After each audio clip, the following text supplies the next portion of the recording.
Curioso como o mercado é tratado como se fosse uma entidade única, com uma opinião e o interesse.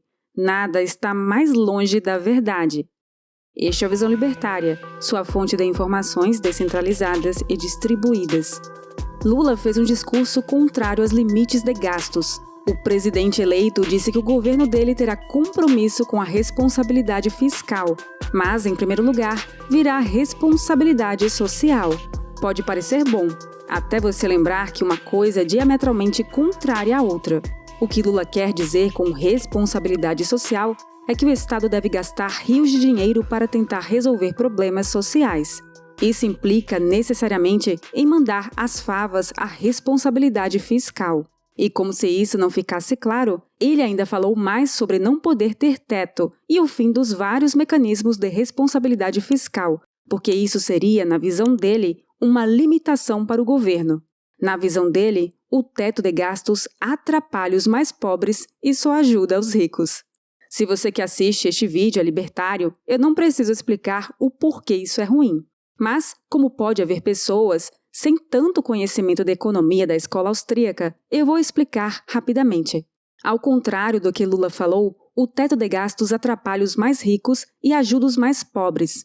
Porque, sem teto de gastos e outras medidas de contenção da emissão fiscal, o governo tem carta branca para criar dinheiro do nada. E o problema disso é que dinheiro não tem valor por si só. O dinheiro vale porque você pode trocá-lo por coisas e serviços, certo? De que adiantariam as notas de real se você não puder comprar nada com elas? Não serve para nada. Então, você pode entender de forma simplificada que todo o dinheiro que existe em circulação nas contas e nas carteiras das pessoas, empresas e do governo é uma representação de todos os produtos e serviços disponíveis no mercado. Se você cria mais dinheiro do nada, e pode ser imprimir dinheiro fisicamente ou criar dinheiro nas contas do governo, agora você tem mais dinheiro para representar os mesmos bens e serviços. Automaticamente, agora, o dinheiro está valendo menos. É por isso que, ao se criar dinheiro do nada, muitas vezes se usa a expressão imprimir dinheiro. Mas note que não precisa necessariamente imprimir notas. Basta a criação de dinheiro na conta do governo também. Isso é o que chamamos de inflação. Sim, inflação não é o aumento de preços. O aumento dos preços é uma decorrência da inflação.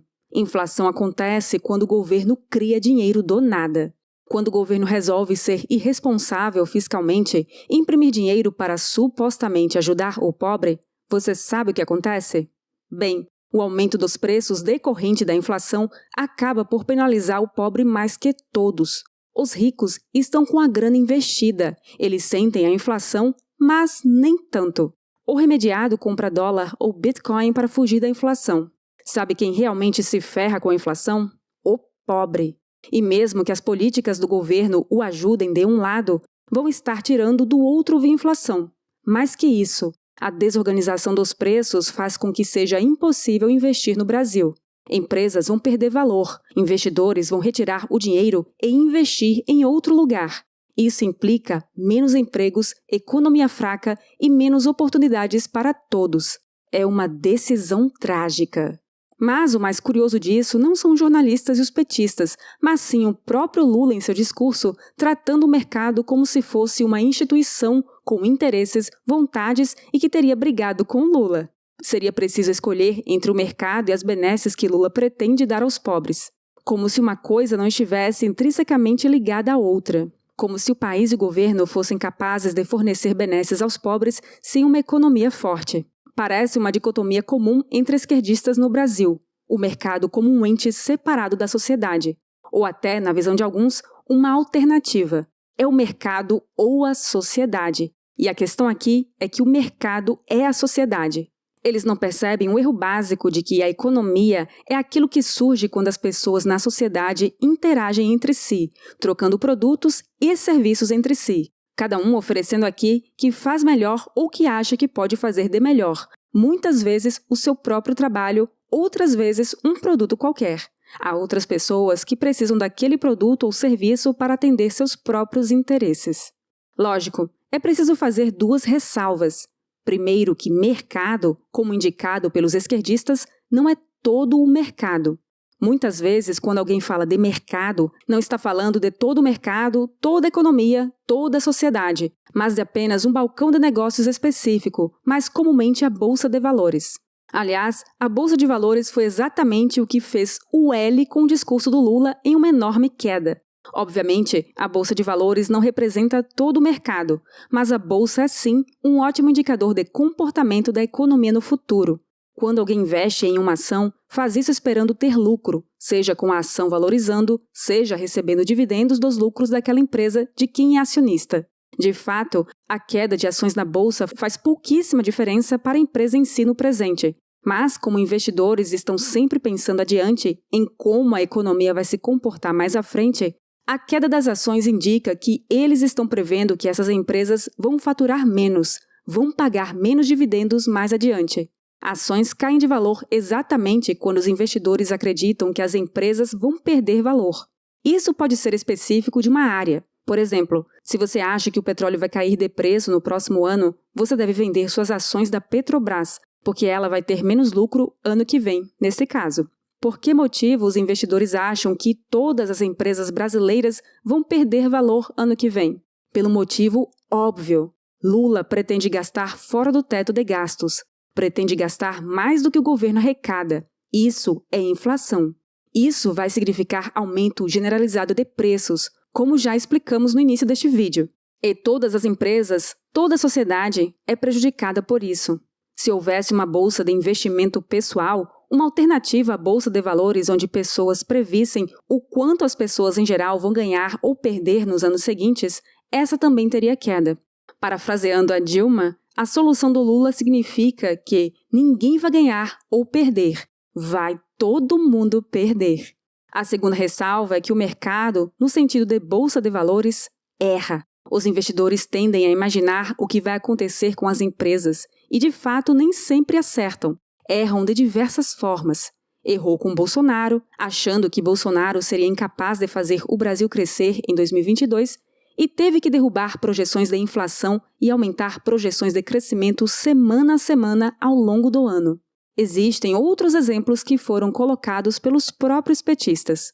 Um exemplo, na verdade, mostra acerto do mercado. Quando se passou a lei do 13º salário, na década de 1960, houve queda da bolsa, diz o petista. No entanto, o 13º salário está aí até hoje e ninguém mais reclama. O mercado, nesse caso, acertou a previsão.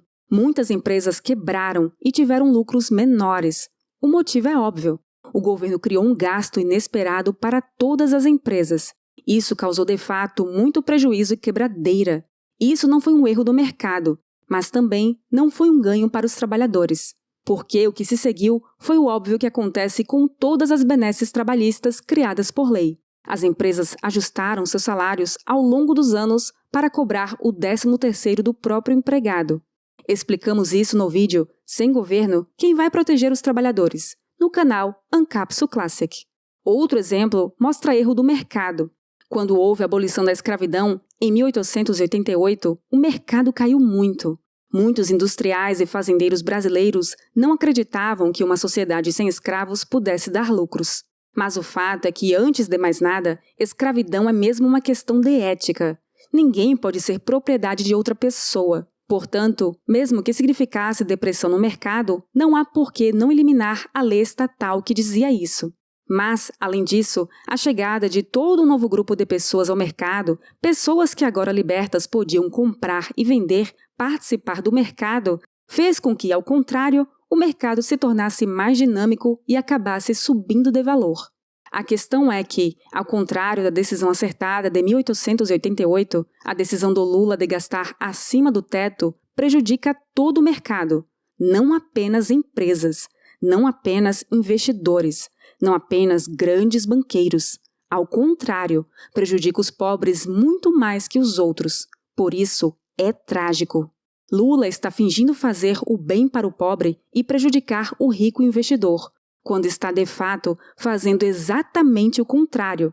Ele está prejudicando o pobre. O investidor pode perder alguma coisa, mas certamente será muito menos. Pior que isso, essa teimosia em gastar demais pode jogar o Brasil não 20 anos atrás na corrupção generalizada do governo Lula, mas 40 anos atrás, na inflação desenfreada de Sarney e Collor. Cuidado a criticar o mercado. Você faz parte dele. Preste atenção e tire suas conclusões antes de achar bonitinho frases de efeito fáceis como ou é o Bolsa Família ou é a Bolsa de Valores. Obrigada por sua audiência. Este artigo foi sugerido e escrito por Peter Turguniev, revisado por Donda e narrado por Baby Yoda. Se você deseja acompanhar nosso conteúdo, inscreva-se no canal e clique no ícone de campainha. Até a próxima!